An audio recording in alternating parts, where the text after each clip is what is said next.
Well, let's move on. In Washington, an emergency funding package which would have provided billions of dollars in new security assistance for Ukraine and Israel has been blocked by Republican senators. Republicans wanted tougher restrictions at the US-Mexico border to be included in the bill. President Biden had pleaded with Congress to approve the additional funding. Well, our North America correspondent Shingai Nyoka sent this update from Washington. Many Republicans have accused President Biden of not focusing enough on domestic issues. They say that there's a record number of unauthorized migrants passing through the border from Mexico. And before they pass this emergency spending bill, they want to see included in this package tighter asylum policies as well as greater border control. The fact that the vote failed in Senate is a huge blow to President Biden, who had pledged generous packages for Ukraine and for Israel. And he has warned that if the US walks away from Ukraine, that Putin will win this war. And he says that Russia will not stop there, that it'll move potentially into other NATO countries. And he believes that the Republicans are stalling on this vote, using the border issue as a red herring. Well, that was Shingai Nyoka there in Washington. Let's stick with this story and cross live now to our correspondent Jessica Parker, who's in Kyiv. Jessica, good to see you this morning. How much of an impact do you think this decision could, in the US, could have on the war where you are?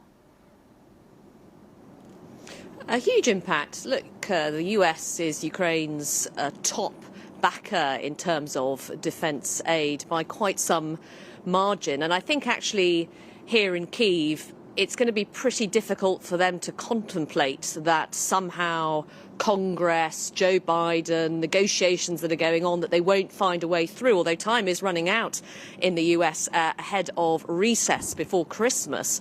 So actually, Ukrainian officials, politicians, they are in DC talking to Republican congressmen and women, I think probably to try and persuade them to find a way through, because US military aid in terms of weapons has been vital to the war effort so far, and would be vital to the war effort going forward as well. That all being said, President Zelensky, top officials, they are being pretty diplomatic in their reaction after last night's eventualities, because I think as far as they're concerned, they have to keep trying to persuade the West to back them. And there are fears, though, that the will might be wavering. There's also struggles within the European Union to get a fresh financial aid package through as well. So some crucial weeks for Ukraine ahead. And you were just talking about the reaction there from officials. President Biden saying that this could mean President Putin could win this war. What is the feeling like where you are? Is there any reaction like that?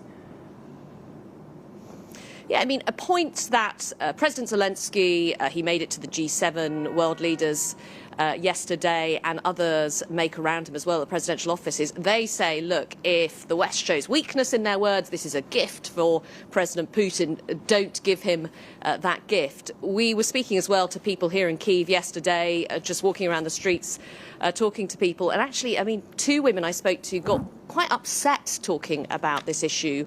One, her son is serving on the front line. She said, the West needs to send us the weapons because our children are dying. And you also find this view very frequently in Ukraine, that they feel they are fighting a wider battle, protecting Europe, as one Ukrainian woman put to me. So it's an emotive issue. But as I said before, I think it's quite hard for them to contemplate any prospect that Western support won't come through, or further Western support won't come through. So they really are counting on it.